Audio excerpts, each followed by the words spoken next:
चलिए, कल जो लास्ट हमने सिक्योरिटी की थी वो कैपिटल मार्केट वाली में की थी।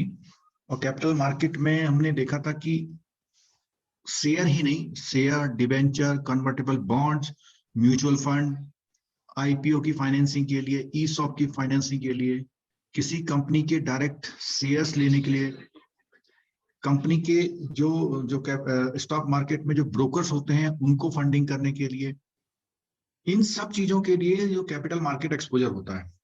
कल हमारी बात हो रही थी 30% और 40% वाली। तो मैंने कहा था आपको कल क्लियर करूंगा मैं, तो उसके बारे में आप सुन लीजिए।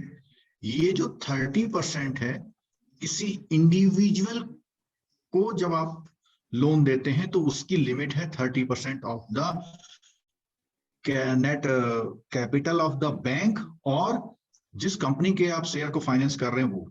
लेकिन ओवरऑल एक्सपोजर जो है वो 40% है। तो ये जो 40% है ये ओवरऑल एक्सपोजर है, यहाँ सामने स्क्रीन पे दिख रहा है। और जो 30% वाला है वो किसी एक पर्टिकुलर कंपनी के लिए था। तो ये बात आपको क्लियर हो गई है? तो जरा एक बार बताइए, तो फिर आगे बढ़ते हैं। जो 30% और 40% का जो एक्सपोजर का कल हम डिस्कस कर रहे थे, उसमें यह है कि 30% का जो क्लॉज है वो किसी इंडिविजुअल कंपनी को जब आप फाइनेंस कर रहे हैं उनके लिए काम आता है। लेकिन ये जो 40% का क्लॉज है, ये 40% का क्लॉज ओवरऑल किसी बैंक, जो कोई भी बैंक है जिसका ओवरऑल एक्सपोजर है वो अपने। चलो, तो मैं डिस्कस कर रहा था आप लोगों से कि अगर इंडिविजुअल किसी कंपनी को लोन देने की बात आती है या किसी कंपनी के शेयर्स के अगेंस्ट में लोन देने की बात आती है, उस पॉइंट ऑफ टाइम पे बैंक या तो उस कंपनी की नेटवर्थ या अपनी नेटवर्थ का मैक्सिमम 30% फाइनेंस कर सकता है। ये पॉइंट दिखाई दे रहा है स्क्रीन पे, ये पॉइंट आपको दिखाई दे रहा होगा, ये वाला। अगर बैंक 5 कंपनी के शेयर के अगेंस्ट लोन देता है तो इसका मतलब ये है कि वो ओवरऑल 40% से ज्यादा फंडिंग नहीं कर पाएगा। तो यहां बात कर रहे हैं कि loan against book debt. Book debt में बोला, एक तो यह है कि कोई बिल ऑफ एक्सचेंज ड्रॉ कर दे, यानी आप थोड़ा पक्का काम करना चाहते हैं। दूसरा क्या है, उससे कुछ भी नहीं लिया, ना स्टैम्प पेपर लिया ना कुछ लिया, लेकिन सिंपल उसका अकाउंट को डेबिट मार दिया और उसके अकाउंट में डेबिट बैलेंस दे दिया। जिस दिन वो अपना पैसा जमा कर देगा उस दिन आप उसका अकाउंट एंड। तो ये दोनों पॉइंट आपको समझ में आ गए होंगे। ठीक है, क्लियर हो गया दोनों point? The total of bills outstanding is called bills receivable and the total of debit balance is purchaser account is called account receivable. अब देखिएगा, जो पहला वाला है, फर्स्ट वाले को बिल्स रिसीवेबल और दूसरे वाले को बोलते हैं हम लोग अकाउंट रिसीवेबल्स। ये दोनों पॉइंट क्लियर हो गए आपको? अगर सिंपल उसके अकाउंट में डेबिट एंट्री मार रहे हैं तो उस कंडीशन में उसको बोलते हैं अकाउंट रिसीवेबल, और अगर वो बिल ऑफ एक्सचेंज दे रहा तो bills receivable. These account receivables are called book debt. This represent the amount receivable from the others on the account और ट्रेड ट्रांजेक्शन। तो ट्रेड ट्रांजेक्शन में जो भी आपने किसी को क्रेडिट दिया है तो उसको बोलते हैं अकाउंट रिसीवेबल्स। ठीक है, और इन्हीं को हम बुक डेट भी बोलते हैं। ये बात ध्यान रखिए, बुक डेट का मतलब सिंपल आपने अपनी बुक में किसी के नाम कोई एंट्री डाल रखी है। और जो बिल ऑफ एक्सचेंज है वो एक ज्यादा सिक्योर्ड मोड माना जाता है। तो बिल ऑफ एक्सचेंज में बुक की जरूरत नहीं है, बिल ऑफ एक्सचेंज ही काम का है आपका। ठीक है, क्या रिस्क होते हैं इसमें? अकाउंट में भी फिक्सिशियस और ओल्ड। कौन से वाले की बात कर रहा, बिल ऑफ एक्सचेंज की बात नहीं कर रहा अकाउंट। अब आपने क्या करा, 1 2 3 अकाउंट्स बना लिए। 3 अकाउंट्स में किसी के नाम 50,000 की एंट्री डाल दी, किसी के नाम 2 लाख की डाल दी और किसी के नाम 5 लाख की डाल दी, और बैंक से कहा कि इतना मेरे को अकाउंट रिसीवेबल्स है। तो ये फर्जी बनाए जा सकते हैं। ठीक है, integrity of the borrower may not warrant the risk. तो वो क्या है, जो बोरोवर की इंटीग्रिटी है, इस तरह के रिस्क को वो करने की नहीं होती है। मतलब कहने का ये मतलब हो गया कि बोरोवर आगे जब भी कोई नुकसान होने वाला होता है तो बोरोवर किनारे हो जाता है। ठीक है, the proceeds may not be turn over to the bank for the credit work. जिसने ये उधार लिया है अगर एक्चुअल में लिया हुआ है तो जब वो पेमेंट करेगा, पेमेंट करते समय वो बोरोवर तो पेमेंट तो ले लेगा लेकिन बैंक में जमा ना करे, ऐसा हो सकता है। To give notice to the assignment to every debtor may post practical day. अब मान लिया 3 उसने दिए में एक्चुअल है मान लिया, तो जब बैंक का पेमेंट नहीं आएगा तो बैंक इसको भी नोटिस दे, इसको भी दे, इसको भी दे। बहुत सारे लोग हैं तो उनको नोटिस देना थोड़ा सा मुश्किल हो जाता है।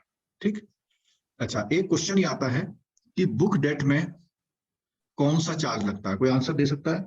बुक डेट में कौन सा चार्ज लगता है? प्लेस सर, कौन सा? असाइनमेंट, कोई आंसर दे रहे हैं असाइनमेंट, कोई आंसर दे रहे हैं हाइपोथिकेशन? चलिए गुड, आप लोग आंसर दे रहे हैं, अच्छी बात है।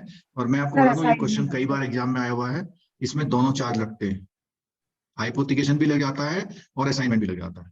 ठीक है, तो ये क्वेश्चन को ध्यान रखिएगा, बुक डेट में हाइपोथिकेशन और असाइनमेंट दोनों चार्ज लगते हैं। चलिए, factors to be consider while advancing against the book debt, book debt के अगेंस्ट जब आप करेंगे तो यहाँ तो अकाउंट रिसीवेबल्स की बात आई। अब the integrity of the borrower should be par excellence, बहुत अच्छा है, बोरोवर होना चाहिए। थ्रू और थॉरो आप क्या करेंगे, इन्वेस्टिगेशन करेंगे कि ऐसा इसने किसी को क्रेडिट पे दिया है या नहीं दिया। Only the credit worthiness of the borrower found certain, तभी आप इस तरह के एडवांस को आप करेंगे, हर एक को बुक डेट के अगेंस्ट में एडवांस नहीं करेंगे। The credit worthiness and standing of the perfect borrower produce should be ascertain, देख लेना है कि बिल्कुल ये जो कह रहा है सब कुछ ठीक कह रहा है, नहीं है।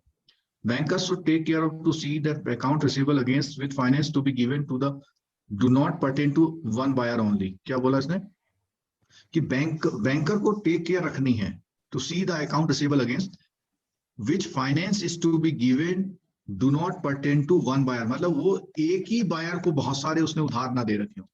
अगर उसने एक ही बायर को खूब सारे क्रेडिट्स दे रखे, हो सकता है वो उसका रिलेटिव हो या कुछ हो, तो इस मामले में ध्यान रखना, क्योंकि ट्रेड जो होता है वो अगर उधार दे रहा है तो लगभग सभी नहीं भी कहना चाहिए, तो कई कस्टमर्स को दे, एक ही को क्यों देता उधार, वो देना। ठीक है, यहाँ देखो क्वेश्चन आ गया, book debt mode method of charging में book debts are charge by way of assignment और हाइपोथेसिस, दोनों है, बोथ है, तो इसलिए मैं कहता है क्वेश्चन कई बार जो है इंपॉर्टेंट बनता है। ठीक है, while assignment is transfer of right to the bank to recover the debt, hypothecation create an equitable charge or interest on the book debt।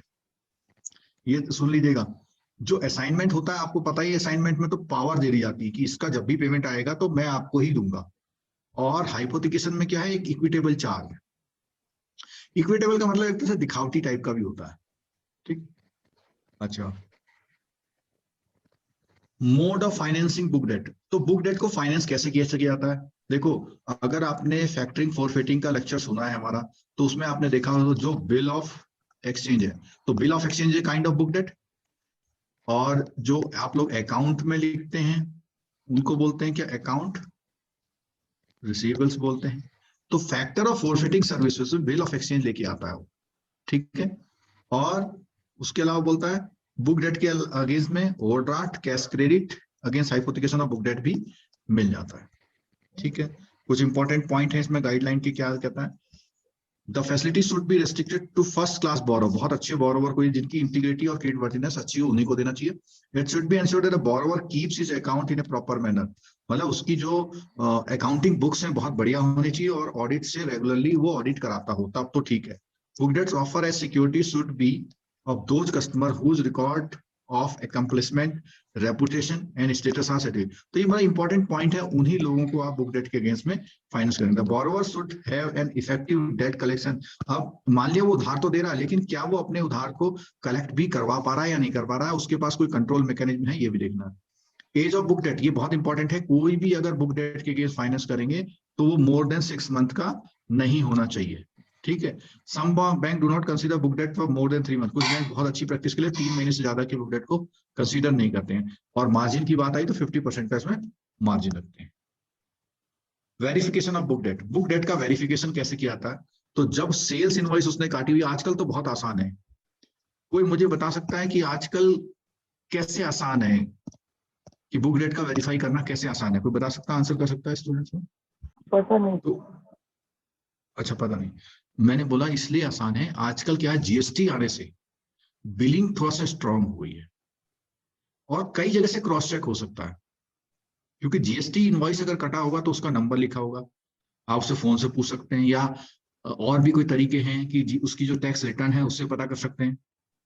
ठीक है, तो sales invoice and debtor ledger are to be verified to ascertain the overdue receivables position, overdue debtor, reason for long outstanding, if any possibility for recovery, ये सब चीजें हम करेंगे। Verification of the list of buyers to ascertain whether a major share of the sale is to a single buyer, अभी हमने पीछे बात करी थी, किसी एक खास आदमी को तो नहीं उधार देता जाता है, तो ये आप चेक कर लेंगे। If so the market opinion on them is to be obtained, अगर ऐसा है तो बाजार में जाके पता करेंगे। Sales are to the sister. अब देखो सिस्टर कंसर्न का सेल क्या होता है, जैसे मान लिया रिलायंस का जियो का कई ब्रांड है, जियो फ्रेश है मान लिया, ये बिलिंग कर रहा है रिलायंस जियो फुटप्रिंट पे कर रहा है मान लिया, तो दोनों क्या है, जियो की रिलायंस की दोनों सिस्टर कंसर्न है। तो इस पे देखना है, if the sales are to sister concern, the sales invoice and the modalities of transaction affected, verification of realization of such receivable becomes a necessary। ऐसे मामले में बहुत इंपॉर्टेंट है कि आप बिल्कुल ढंग से देख लें एकदम, ठीक है। It is to be ensured that all the book debts have arisen out of genuine trade transaction, कि जो भी बुक डेट में लिखा हुआ वो हवा में, हवाला की एंट्री ना हो, हवा हवा में एंट्री ना हो रही हो, केवल बैंक से फंडिंग लेने के लिए, ठीक है। Transaction with sister concern not related with business activity, तो कुछ नेचर आपको पकड़ने हैं, कहीं ऐसा तो नहीं है वो बिजनेस कंसर्न, बिजनेस एक्टिविटी का नेचर ना हो उसका। Advance payment which are not likely to be realise within the period of working capital cycle, कोई आपने एडवांस पेमेंट किया हुआ जो वर्किंग कैपिटल के ऑपरेटिंग साइकिल पीरियड में नहीं आ पा रहा। ऑपरेटिंग साइकिल का मतलब होता है कि रॉ मटेरियल से कैश में कन्वर्ट होना, इस बीच में जितना भी टाइम लगता है उसे ऑपरेटिंग साइकिल बोलते हैं, ठीक है। जब हमने इसके क्वेश्चन किए थे ऑपरेटिंग साइकिल वाले तब ये बताया था। Advance payment for capital expenditure, कोई कैपिटल एक्सपेंडिचर के लिए एडवांस पेमेंट तो नहीं किया हुआ।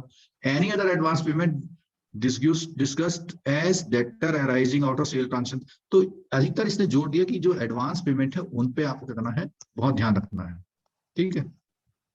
अदर कुछ इंपॉर्टेंट पॉइंट की बात करते हैं।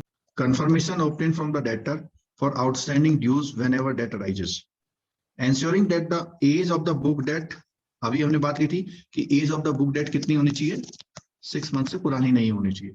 It is to be ensured that the bill discounted are not declared simply for purpose of arriving at drawing power, मतलब जो भी बिल डिस्काउंटेड दिखा रहे हैं वो कहीं डीपी निकालने के लिए तो नहीं दिखाए जा रहे हैं। Verification that bill return and re submitted are not finance, अब कई बार क्या होता है बिल रिटर्न में क्या होता है, मान लिया आपने 5 लाख की सेल दिखा दी और 4 दिन बाद उसने सेल्स रिटर्न कर दी, जब उसने सेल्स रिटर्न कर दी तो ये बिल का कोई भी रोल नहीं रहता है, ठीक है। मोस्ट कॉमन आ गया टर्म डिपॉजिट के बारे में, इसमें हमें ज्यादा पढ़ने की जरूरत नहीं, केवल हम ये बता सकते हैं, देखो यहां पर bank often lend against term deposit such as fix deposit, cumulative deposit, recurring, ये सारे term. The nature of facility granted against the security may be either loan यानी डिमांड लोन या ओडी दे सकते हैं। The nature of charge created while granting this type of loan is a pledge। ये एक debate चल रही थी पहले कई बार कि प्लेज और लियन के बारे में बात हो रही थी, प्लेज और लियन के बारे में बात हो रही थी। तो इसमें यहां पर अगर वो अदर बैंक के एफडी हैं या कोई और टर्म डिपॉजिट है, टर्म डिपॉजिट का मतलब जैसे पोस्ट ऑफिस के टर्म डिपॉजिट है, किसी और ऑर्गेनाइजेशन के हैं, तो उस केस में ये प्योरली प्लेज होता है। और अगर ओन डिपॉजिट, अगर यहां पे लिखा होता है against bank often lend against their term deposit such as FD, cumulative deposit, इनके अगेंस्ट में बात हो रही है तो प्योरली लियन हो जाएगा, और नॉर्मल और अदर केसेस में बात हो रही है तो उस केस में प्लेज होगा। आपको ये पता है एनएससी में जब लोन देते हैं तो उसके केस में कौन सा चार्ज लगाते हैं? असाइनमेंट नहीं, प्लेज करते हैं, प्लेज असाइनमेंट नहीं करते भाई। असाइनमेंट कौन से क्लेम्स पे होता है? पेपर सिक्योरिटी, नहीं, पेपर सिक्योरिटी पे एक्शनेबल क्लेम, एक्शनेबल क्लेम पर होता है असाइनमेंट, जिसको फ्यूचर में आप डिमांड करके मांगते हैं, ठीक है। एनएससी जो है एक्शनेबल क्लेम की तरह नहीं है, सिंपल आप अपनी एनएससी वापस देंगे तो पेमेंट मिल जाएगा, ठीक है। तो यहाँ पर क्या है नॉर्मली, तो इसमें रेट ऑफ इंटरेस्ट और मार्जिन के बारे में क्या है कि एक तो ये 1 और 2% का अभाव होता है। आजकल एफडी पे क्या रेट चल रहा है प्लस में, एफडी के अगेंस्ट लोन में +2%। +1 सर,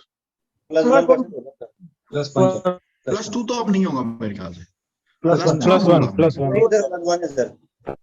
हाँ ठीक है, चलो अच्छा। अगर माइनर के नेम पे है तो माइनर के नेम में बोला हुआ है कि वो गार्जियनशिप के अंडर में है, तो उस कंडीशन में कि an undertaking letter to be effect that the proceeds of loan would be utilized only for the purpose of minor depositor। ये बात पता है ना आपको? यस सर, कि माइनर के केस में आप उसे लेटर जरूर ले लेंगे, भैया इसकी फीस के लिए जा रहा है, स्कूल के खर्चे के लिए जा रहा है, उसकी हेल्थ के लिए जा रहा है, ठीक है। Otherwise bank get the deposit receive duly discharge, discharge से मतलब क्या होता है यहाँ पे? Signature sir, back side signature, back side पे सिग्नेचर किस पे? रेवेन्यू स्टाम्प के साथ। रेवेन्यू स्टैम्प पे, ठीक है। अच्छा, एक क्वेश्चन पूछता हूँ, रेवेन्यू स्टैम्प कितने अमाउंट से ऊपर वालों में मस्त होता है? 5000 के ऊपर, 500 5,000 के ऊपर 5000 के ऊपर। 5,000 हाँ, 5,500 नहीं है, 5,000 से ऊपर का कोई भी पेमेंट करेंगे तो वो रेवेन्यू स्टैम्प पे होता है। जैसे आप लोग अपने वहाँ वो पानी वानी वाले का पेमेंट करते हैं ना, तो आप 200 रुपये पेमेंट करते हैं तो भी 1 रुपए का रसीद टिकट लगा देते हैं, ऐसे जरूरी नहीं है, 5,000 से ऊपर में जरूरी होता है, ठीक है। In the case of the more than 1 deposit holder है, पहले 500 हुआ करता था ना सर ये? जब मैं बहुत छोटा था, 1,000 अच्छा हाँ, बहुत समय से 5,000 रुपए, ठीक है। मेरे ख्याल से 500 रुपए जब आप बैंक में आएंगे तब से नहीं है, करीब 10-12 साल से 5,000 रुपए आगे आता है। ऑल, अच्छा, अगर ज्वाइंट में है तो सबके सिग्नेचर वाला मामला होता है ना, सबके साइन कराने पड़ते हैं। The depositor should execute necessary loan document. अच्छा, अगर ये डिमांड लोन के अगेंस्ट में, उसमें एफडी के अगेंस्ट में लोन दे रहे हैं तो डॉक्यूमेंट्स की अगर हम बात करते हैं तो एक तो उसकी लगती है क्या, डीपीएल, एप्लीकेशन, एक लगता है डीपीएल, डीपीएन बोलते डीपी हैं, नोट, एक होता है एक डिलीवरी लेटर, और एक होता है सिक्योरिटी डिलीवरी लेटर। ये 4 डॉक्यूमेंट लगते हैं। एप्लीकेशन हो गया और DP note. DP note delivery का मतलब है डीपी नोट लिखना और बोरोवर की तरफ से कहना कि मैं डीपी नोट लिख के दे भी रहा हूँ, और साथ में जो सिक्योरिटी होती है उसको भी डिलीवरी का एक लेटर देता है, ठीक है। In case of more than one depositor, all them should execute the document. One of them, on the strength of authorization letter given by the depositor, to are not executing the loan document. Loan given to a sole proprietor against the deposit of the name of the proprietary concerned should not be treated as third party loan. मतलब क्योंकि ये माना गया sole proprietor और proprietary concern क्या होते हैं, दोनों लोग इक्वल माने जाते हैं, सेम माने जाते हैं, ठीक है। In case of premature closure of the deposit, the interest should be 1-2% over the actual rate interest applicable for a premature close deposit. इसका मतलब क्या है? In case of premature closure of deposit, the interest should be 1-2% over the actual rate of interest applicable for the premature closure. penal interest। बोलिए, इस point को जरा बताइए कोई, अगर समझ में आया तो। क्या sir? Bank penal interest In charge case करेगा। of premature closure of deposit, the interest should be 1-2% over the actual rate of interest applicable for the premature. अगर कोई प्रीमेच्योर आपसे पेमेंट लेने आता है लोन वाली एफडी में, तो आपने जो लोन का रेट उससे कॉन्ट्रैक्ट किया था, आप उससे क्या करेंगे, ज्यादा इंटरेस्ट चार्ज करेंगे, उसको डिस्करेज करने के लिए, क्योंकि आपने इतनी मेहनत करी है। प्राइवेट बैंक इस एक्सपेंसेस को बहुत अच्छी तरह से समझते हैं और इसीलिए प्राइवेट बैंकों में प्री मेच्योर क्लोजर होते हैं, क्योंकि वो इतनी मेहनत करते हैं आपके काम में और आप 10 दिन में बंद कर दें उसे, ठीक है। Loan can be granted against deposit receipt to other branches of the same bank. कभी होता है ऐसा, आजकल तो हो जाता है ना सीबीए से, तो हाँ, before grant of loan lien should be noted. अब देखो यहाँ पे आ रहा, देखो जो कहते हैं ना बैंक की डिपॉजिट के अगेंस्ट में, lien should be noted in the record of the deposit branch, ठीक है। और लियन हमेशा उसी ब्रांच में होगा जहां पर वो कस्टडी में है। Where loan sought by company, अगर कंपनी लेगी तो आपको पता है कंपनी को कहाँ वो कराना पड़ेगा चार्ज अपना, आरओसी। कंपनी के बारे में हमेशा ध्यान है, कंपनी कोई भी लोन दे, चाहे लैंड के अगेंस्ट ले, डिवेंचर के अगेंस्ट ले, किसी के अगेंस्ट भी लोन लेगी तो उसको अपने सारे लोनों का जिक्र कहाँ देना पड़ेगा, आरओसी में, ठीक है। Loan, no loan can be consider against the deposit held under the capital. अच्छा, ये बहुत इंपॉर्टेंट पॉइंट आया था, ये कैपिटल गेन के बारे में थोड़ा सा ब्रीफिंग कर देंगे यहाँ पे। कभी भी जब आप लैंड, बिल्डिंग या शेयर्स, कैपिटल को सेल करते हैं और सेल करने के बाद आपको जितने में परचेज किया था, सपोज कीजिए 5 लाख में परचेज किया था और 7 लाख में सेल करते हैं, तो ये जो 2 लाख है, 2 लाख का गेन हो गया, 2 लाख का क्या हुआ, गेन। और यही गेन जो है कैपिटल गेन की तरह ट्रीट किया जाता है। और कैपिटल गेन की कोई भी एफडी बना रखी है किसी ने, क्योंकि कैपिटल गेन का जो प्रॉफिट होता है, अगर आप उसको कैपिटल गेन एफडी में जमा करते हैं तो उस पर इमीडिएट टैक्स नहीं देना पड़ता। और ये कितने दिन का होता है, आंसर दीजिए, क्वेश्चन है, कैपिटल गेन का डिपॉजिट कितने, 3 साल सर। 3 years sir. 3 ईयर का होता है। अच्छा, क्या कैपिटल गेन का सेविंग बैंक अकाउंट भी खुलता है? Yes sir. कोई एक दिन ही क्लास में बच्चा कहता कि अब सेविंग बैंक वाला हट गया है, क्या ऐसा है? नहीं तो खुल रहा है. No, sir. खुल रहा है ना?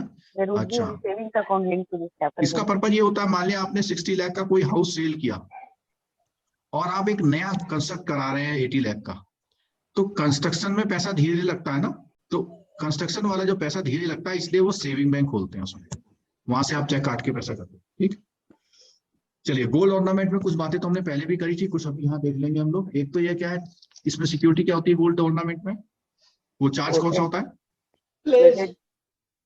प्लेज होता है गोल्ड ऑर्नामेंट. ठीक है, कुछ एस्पेक्ट की बात की गई है कि कितने कैरेट तक के लोन में वो कर सकते हैं.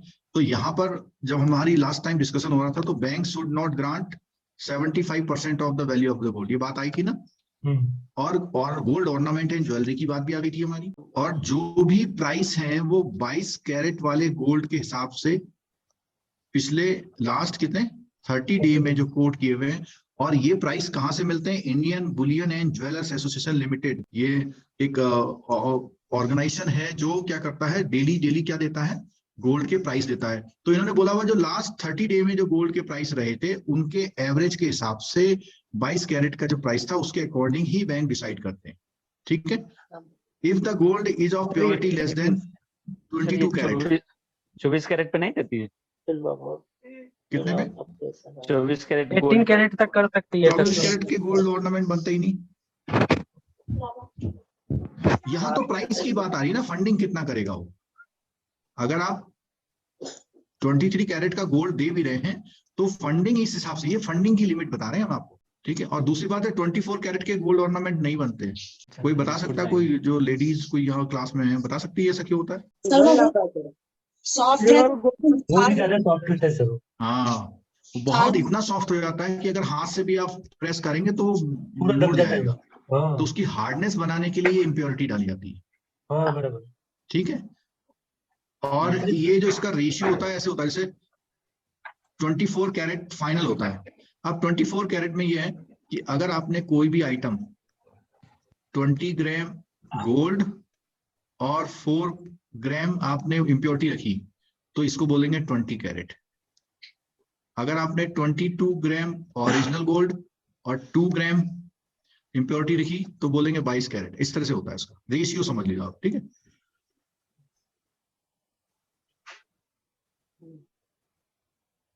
नेक्स्ट है, हाँ यहाँ एक पॉइंट आया, jewellery of lower purity of gold shall be valued proportionally.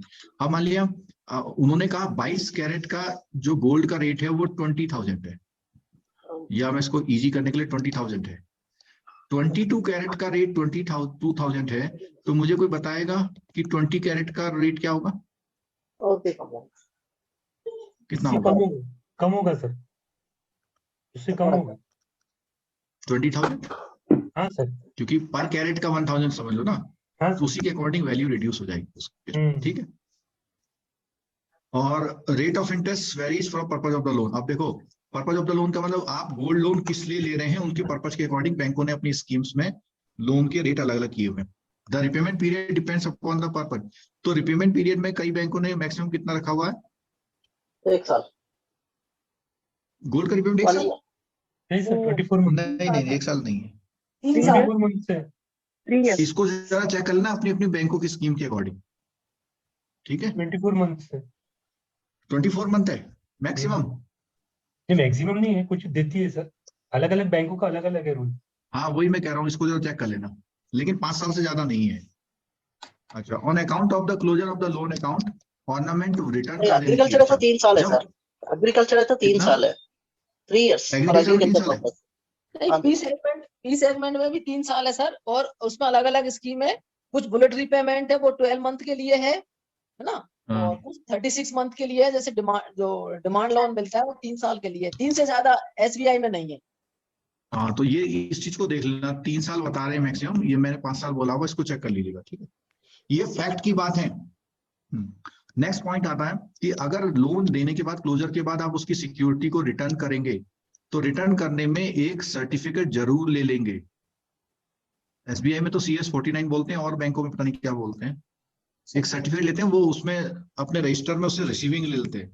कि हाँ मैंने गोल्ड ले लिया वापस, पर लगा गया लोन वापस करने में मुझे गोल्ड नहीं मिला, कह सकता है। Even after closure of the loan, the banker can retain possession of the ornament if any other overdue loan. Loan बंद करने के बाद भी कोई अगर उसका कोई और पैसा लेना है तो उस पर जनरल लियन होता है। जनरल लियन बताया था मैंने लॉकर के केस में, लॉकर का रेंट अगर लेना है आपको तो आप जनरल लियन लगाते हैं। तो ऐसे कोई खर्चे लेने के लिए जनरल लियन लगा सकता है bank. In case of the default करेगा तो बैंक क्या करेगा, वो एक नोटिस देगा, only after giving the pleasure reasonable notice of interest. और ये कॉन्ट्रैक्ट एक्ट में गवर्न होता है, क्योंकि प्लेज में आपके पास चीज है और गोल्ड कभी भी विदाउट नोटिस के नहीं सेल कर सकते। या हम ऐसा कर सकते हैं, जो प्लेज में सिक्योरिटी होती है ना, प्लेज में गुड्स जो होती हैं वो विदाउट नोटिस सेल नहीं होती हैं, विदाउट नोटिस सेल नहीं होती। ठीक है, सर लॉकर और सेफ कस्टडी में क्या अंतर है सर? इसमें लॉकर अच्छा और ठीक सेफ है, समझ गया। एक होता है सेफ कस्टडी, एक होता है सेफ डिपॉजिट। सेफ डिपॉजिट को बोलते हैं सेफ डिपॉजिट लॉकर, और सेफ कस्टडी होती हैं स्क्रिप्ट या पेपर होते हैं, इंपॉर्टेंट पेपर होते हैं ना, या एनी आर्टिकल, या कोई बॉक्स या कोई आइटम। इन चीजों को जब आप बैंक में सिक्योर करने के लिए रखते हैं, जैसे मान लिया आप कहीं अमेरिका जा रहे हैं 2 साल के लिए, आप चाहते हैं घर में जितना भी मेरा ऐसा महंगा सामान है मैं उसको बैंक में रख जाऊं, ठीक है, तो उस कंडीशन में आप सेफ कस्टडी देंगे। उसमें बैंक किराया लेता है। क्या किराया लेता है? मान लिया आपने अपनी रजिस्ट्री के पेपर रखे बैंक में, तो पर पेपर के हिसाब से उसने कुछ चार्ज लगा दिया। जबकि सेफ डिपॉजिट में क्या होता है, लॉकर यूज करते हैं और ये आर्टिकल अननोन होते हैं। अगर कोई नुकसान हो जाए तो उसकी रिकवरी कराना बड़ा मुश्किल होता है। अगर नुकसान हो जाएगा तो बैंक को ये असर्टेन कराना बड़ा मुश्किल होता है कि इस लॉकर में क्या क्या रखा था। लेकिन जो सेफ कस्टडी है उसमें सारी स्क्रिप्ट के बारे में पूरी डिटेल होती है कि इसकी एक रजिस्ट्री है, जिस रजिस्ट्री का इतना मूल्य है, इतने पेपर हैं, सारी डिटेल उसमें होती है। ये क्लियर हो गया Saif custody safe deposit? Yes yes sir. और एक एसडीबी वॉल्ट होता है सर, एसडीबी। कौन सा? सर एसडीबी, वो सेफ डिपॉजिट को ही एसडीबी बोलते हैं क्या? Safe deposit vault. इसके बारे में मैंने सुना नहीं। कोई और स्टूडेंट बता सकते हैं क्या बोल रहे हैं? आप अलग से पूछ लेना व्हाट्सएप ग्रुप में, वाला जो क्वेश्चन पूछ रहे हैं ना, ठीक है। यस हाँ, आगे the expenses incurred by the bank connection notice sale, ये सब बैंक अपने जो है वो खर्चे वसूल लेगा उससे। Normally banks appoint appraisers for the, bank को क्या है, अपने वैल्यूअर होते हैं गोल्ड ऑर्नामेंट को देखने के लिए, ठीक है। और क्या क्या चीजें गोल्ड ऑर्नामेंट के बारे में, एक तो ओनरशिप। ओनरशिप कैसे प्रूव होगी? देखो, अगर आपके पास बिल है, एक तो बिल से हो सकती है, लेकिन जो ओल्ड है, ओल्ड होता है एंसेस्ट्रल गोल्ड होता है, मतलब दादी की शादी हुई, दादी को मिला, दादी के बाद उसके बच्चे की शादी उसने अपनी बहू को दे दिया, उनके बाद बच्चों की शादी उसने अपनी बहू को दे दिया, तो इनको एसर्टेन करना बड़ा मुश्किल सा होता है। उसमें डिक्लेरेशन से ही काम चलता है। तो क्या है, bank should obtain a declaration from the borrower that ornament of are of his own property करके, ठीक है। और जहां पर बिल है वहां तो कोई दिक्कत है ही नहीं। अप्रेजर यानी गोल्ड को ये बताने वाला है कि बिल्कुल ठीक है, सब कुछ है, बढ़िया है इसमें, तो अप्रूव ज्वेलर या जो होते हैं ना, गोल्ड स्मिथ को बोलते हैं सॉफ्ट, ठीक है। As an appraiser gold ornament purpose place, तो बैंक ने अपने लिए, इसके लिए जितने सुनार होते हैं उनके लिए अपना एक लिस्टिंग करा होता है कि इनसे आप करा सकते हैं, ठीक है। Valuation and appraisal of the ornament in the bank's premises itself would be idle but not possible। अब मान लिया कोई लाया है गोल्ड, तो उसने अपने ही वहां पे जाके वैल्यू कराना, अपने ही ब्रांच में वैल्यू कराना मुश्किल होता है, तो उसको प्रैक्टिकली देखते हुए वहीं से करवा लाते हैं, कोई दिक्कत नहीं, ठीक है। The bank should take suitable precaution against their loss while transit। जब वो उसकी वैल्यूएशन करा रहा बैंक, अगर तो मान लिया रास्ते में कोई लूट के ले जाए तो उसके लिए इंश्योरेंस वगैरह करना चाहिए। या उसने कहा कि एक लॉक्ड बॉक्स में वन की which should be kept with the appraiser और the other with the bank, जो वैल्यूएशन कराने बेचते हैं ना उसको, ठीक है। जैसे कैश जाता है डबल की में, through the responsible member of the bank belongs to the prospective power हो गया। वैल्यूएशन रिपोर्ट की बात आई, तो वैल्यूएशन रिपोर्ट में क्या बोला, एक तो उसकी fitness, gross weight of the ornament, net weight. अच्छा, ग्रॉस वेट और नेट वेट में क्या फर्क है?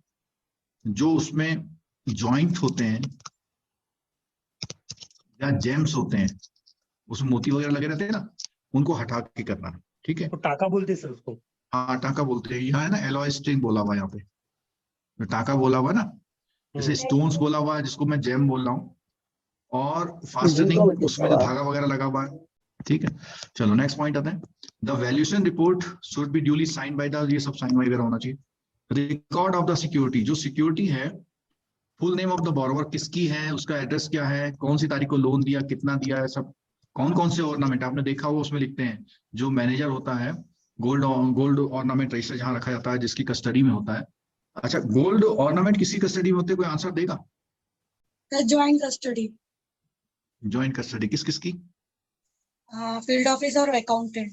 फील्ड मुझे ऑफिसर तो ऐसा और ध्यान आ रहा है इसमें कस्टमर। कैश ऑफिसर होता है। सर्विस मैनेजर, अकाउंटेंट और कैश ऑफिसर।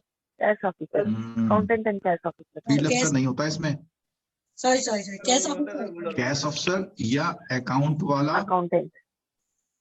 अकाउंट या सर्विस मैनेजर जिसको आप बोल रहे हैं, जिसकी जो है एक्सेस उसमें होती है वॉल्ट में। वॉल्ट होता है ना जो, वॉल्ट में, क्योंकि फील्ड अफसर का वॉल्ट में ज्यादा कनेक्शन नहीं होता। कैश ऑफिसर मास्टर से। अच्छा, कस्टडी ऑफ द ऑर्नामेंट में बात आती है। List indicating the description of ornament, gold loan account number, name of the party. ऐसा लिखने के बाद एक पाउच सा होता है, बैग होते हैं, बैग आपने देखा होगा, उस बैग में सब कुछ रख के ये लिखा जाता है।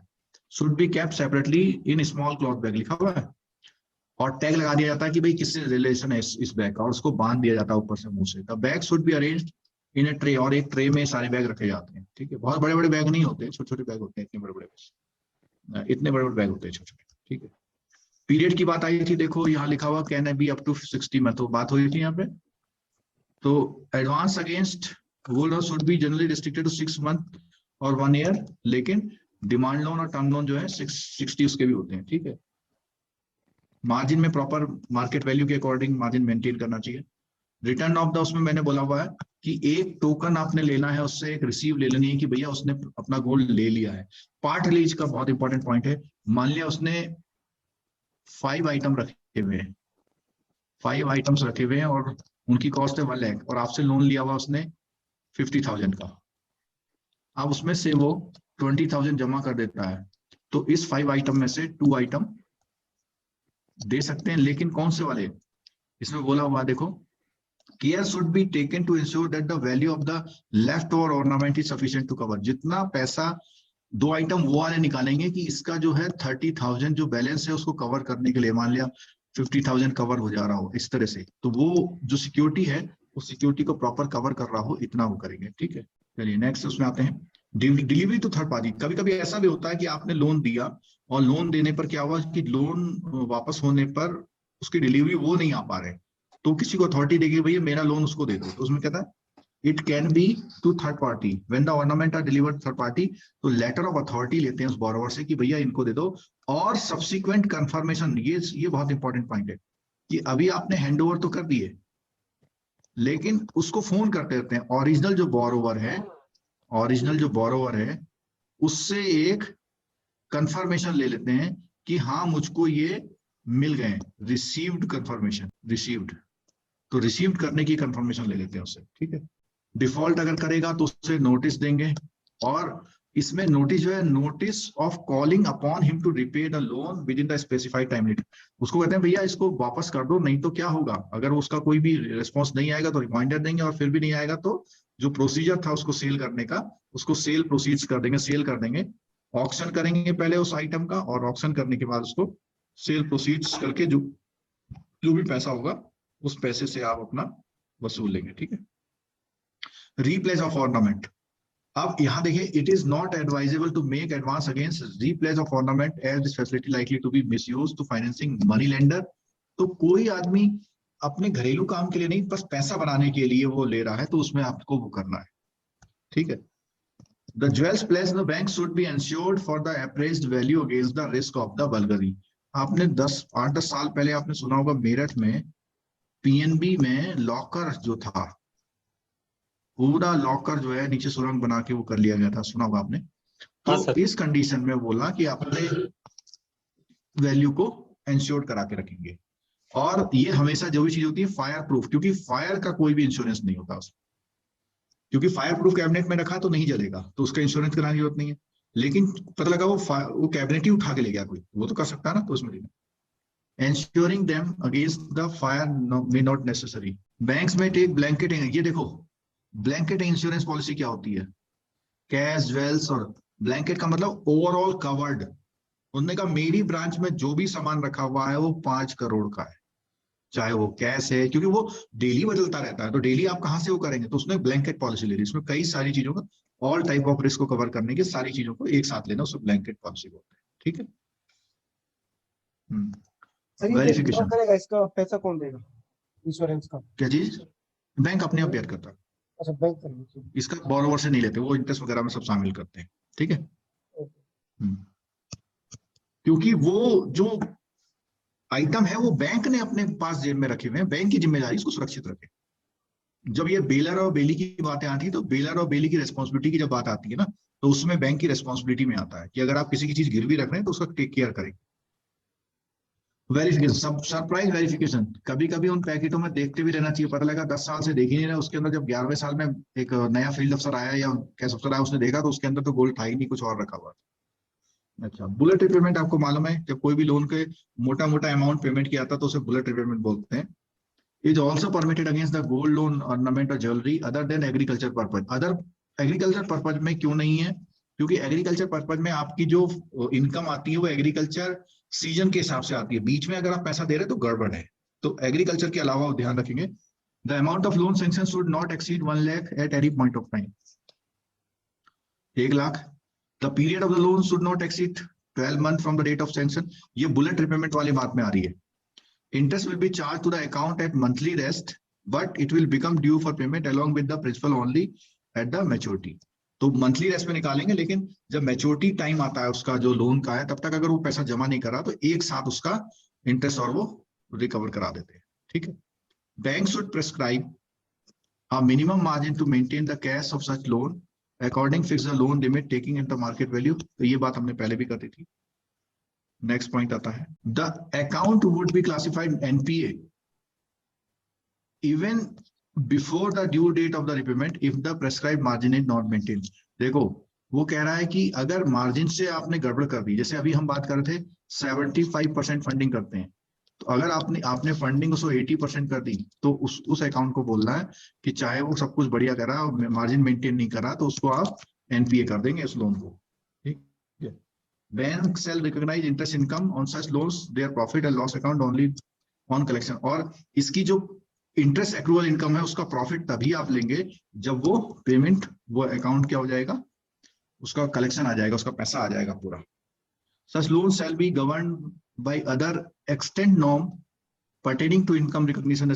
IRAC जो नॉर्म्स हैं उनके अकॉर्डिंग ही करेंगे ऐसे अकाउंट। एनपी अकाउंट की बात हो रही सारी है।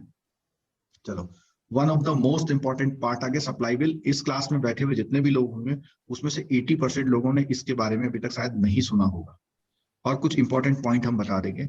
तो सप्लाई बिल होता क्या है? सप्लाई बिल क्या होता है? जब गवर्नमेंट अथॉरिटी या जो बहुत रिकॉग्नाइज्ड ऑर्गेनाइजेशंस होते हैं उस पर अगर आप कोई ऑर्डर सप्लाई करते हैं या उनका कोई कॉन्ट्रैक्ट में काम करते हैं, तो उसका पेमेंट इमीडिएट नहीं मिलता आपको। उसके अगेंस्ट में वो ऑर्गेनाइजेशन आपको प्रूफ देता है कि हाँ आपने इतना काम कर दिया, उसी को हम सप्लाई बिल बोलते हैं। ठीक है, a supply bill arises in relation to the transaction with government and public sector directing। A party might have taken a contract for execution। मैंने बोला ना कॉन्ट्रैक्ट हो, he is entitled to progress payment। अब progress payment base का मतलब क्या है कि अगर मान लिया इतनी लंबी सड़क आपको बनानी है, आपने इतनी बना दी, फिर इतनी बना दी, जितनी आप बनाते जाएंगे उतना उतना आपको पेमेंट मिलता जाएगा। ठीक है, और इसमें कुछ समय भी लग सकता है। Similarly parties who have accepted tender for supply of goods are entitled to payment on the supply of goods for which they submit bills in accordance with the terms of the contract. The bill is known as supply bill. यानी अभी आपको payment government से मिलना है, उस बात का proof कि गवर्नमेंट इतना पेमेंट देगी, उसी को सप्लाई बिल में। ठीक है, अब सप्लाई बिल में क्या होता है, कुछ प्रोसीजर है उसमें, क्या क्या चीजें। The supplier send the goods and then produce document like railway receipt. अब जब वो भेजेगा तो चाहे रेल से भेजे, ट्रेन से भेजे, जैसे भेजे, डिस्पैच ऑफ गुड का प्रॉपर वो देगा, प्रूफ देगा, एविडेंस देगा। These goods must be inspected bye, और ये जो गुड्स जो हैं उसके साथ साथ एक सर्टिफिकेट लगना चाहिए कि हाँ ये गुड्स आ गई हैं, ठीक ठाक हैं। Supplier should obtain the inspection note, और इंस्पेक्शन भी करवा लेगा। अगर इतनी चीज होगी तो गवर्नमेंट पेमेंट करेगी फिर।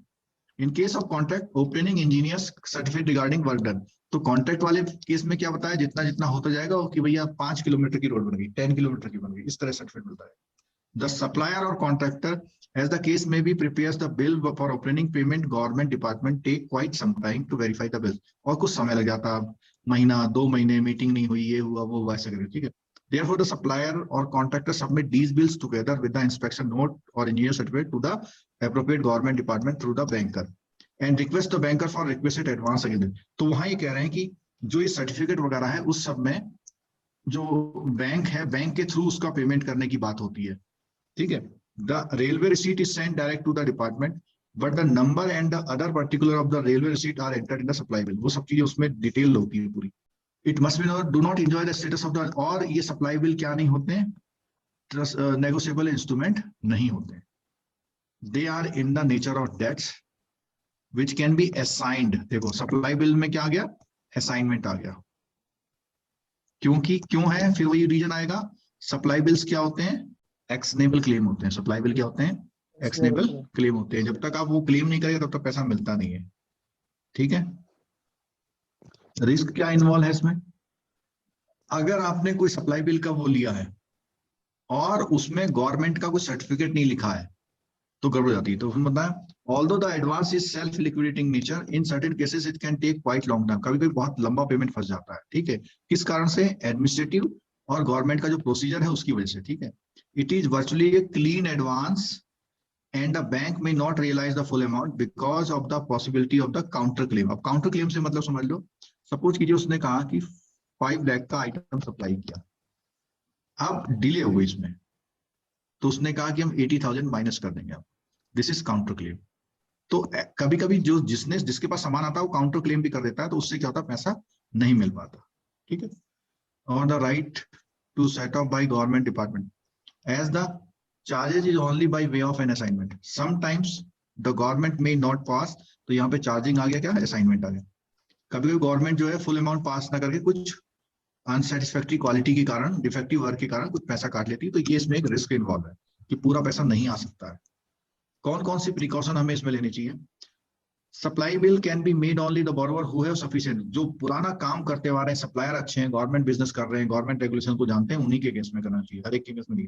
और जो बिल है उसको प्रॉपर्ली स्क्रूटनाइज कर लेना चाहिए, कितने वॉल्यूम का ट्रांजेक्शन है, कितने पीरियड की सप्लाई है, रेट क्या है, ये सब चीजें प्रॉपर्ली चेक कर लेनी चाहिए।